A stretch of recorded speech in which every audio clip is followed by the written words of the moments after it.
বহুতে চৰ ৰাইজৰ মাজত উখল মাখল পৰিৱেশ গাঁৱৰ ৰাইজে মিলি বনাইছে এখন নতুনকৈ নাও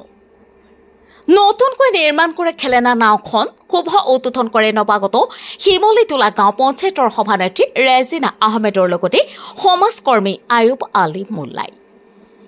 ৰাইজৰ দান বৰঙণিৰে প্ৰায় 4 লাখ টকা ব্যয় কৰি জমজম নামেৰে নামাকৰণ কৰি আনন্দ উল্লাসেৰে গীত পৰিৱেশন কৰি নাওখন মেলি দিয়ে নদীৰ মাজত উল্লেখযোগ্য যে আগন্তুক বিধানসভাৰ নিৰ্বাচনত পূব সমষ্টিৰ নিৰ্দলীয় প্ৰাৰ্থিত্ব প্ৰত্যাশী আয়ুব আলী মোল্লাই অতিথি হিচাপে উপস্থিত হৈ কয় যে খেল ধেমালিৰ জৰিয়তে মিলা প্ৰীতি আনে জাতিভেদ নাইকিয়া হয় তেওঁ আৰু কয় যে চৰাঞ্চলত জনপ্ৰতিনিধি নহাৰ বাবে অভাৱ হৈছে উন্নয়নৰ এইবেলে বিধানসভা নিৰ্বাচনত ৰাইজে যদি মোক জিকাই দিয়ে মই চৰাঞ্চলৰ উন্নয়ন কৰিম আপোনালোকৰ সৈনিক হৈ কাম কৰি যাব বুলি মন্তব্য কৰে মোল্লাই বহুতে চৰৰ ৰাইজে আয়ুব আলী মোল্লাক উষ্ম আদৰণি জনাই লগতে জয়ধ্বনি দিয়ে নাওখনৰ শুভ উদ্বোধনী অনুষ্ঠানত সমাজসেৱক আনোৱাৰ হুছেইনৰ লগতে বহুতো গণ্যমান্য ব্যক্তিসকল উপস্থিত থাকে মাটিয়াৰ পৰা সাহানুৰ ইছলামৰ ৰিপৰ্ট MT নিউজ মই ক'ব বিচাৰিছো যে এই অঞ্চলৰ ৰাইজ যেহেতু মিলা প্ৰীতিৰে এই নাওখন বনাইছে খেল ধেমালিৰ কাৰণে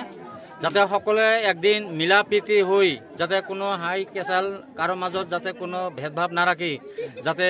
বেলেগ বেলেগ জায়গা যাতে খেলিব যায় যাতে আল্লাহ ইহঁতক যাতে জয়লাভ কৰায় এইটো মই আশা ৰাখিছো আৰু সকলোৱে যাতে মিলা প্ৰীতিৰে এনেকুৱা মানে শান্তিৰে যেটো আমি পৰিবেশ দেখা পাইছো এটো যাতে সদায় বাজি থাকে আমিও মানে আল্লাহৰ ওচৰত মানে দোয়া ৰাখিছো আর কি 2026 নির্বাচন জিন্দাবাদ জিন্দাবাদ জিন্দাবাদ জিন্দাবাদ জিন্দাবাদ জিন্দাবাদ আপনি যেহেতু 2026 নির্বাচন আহি আছে আপনি বিভিন্ন জায়গাত সভাপতি হৈ আছে আপনি কেনে ধৰণৰ মই যিমান জায়গা ঘুৰিছো হা কিন্তু মই চৰাঞ্চলত আহি যেটো মই দেখা পাইছো চৰাঞ্চলৰ যেটো পৰিবেশ খুবে ভাল লাগিছে মানে একতা যেটো ভাব দেখা পাইছো মই ভাবো যে কোনো জায়গাতো এনেকুৱা ভাব নাই তে সেই কাৰণে মই খুবে ভাল পাইছো বিৰাট আনন্দিত হৈছো আৰ কি 26 নিৰ্বাচনৰ কাৰণে কি আহ্বান জনাব ৰাইজক মই আহ্বান জনাইছো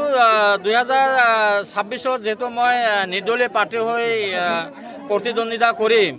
যদি এই অঞ্চলৰ ৰাইজ মোৰ সব পৰিচিত আৰু মোকো চিনি পায় তে গতিকে যদি সকলে যদি মোক যদি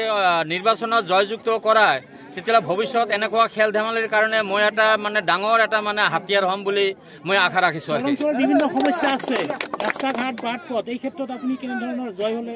কাম কৰিব চৰাঞ্চলত বহুত অসুবিধা মই দেখা পালো আজি 15-20 বছৰে মানে কোনো ৰাস্তা ঘাট ইহঁতৰ একো নাই এইবিলাক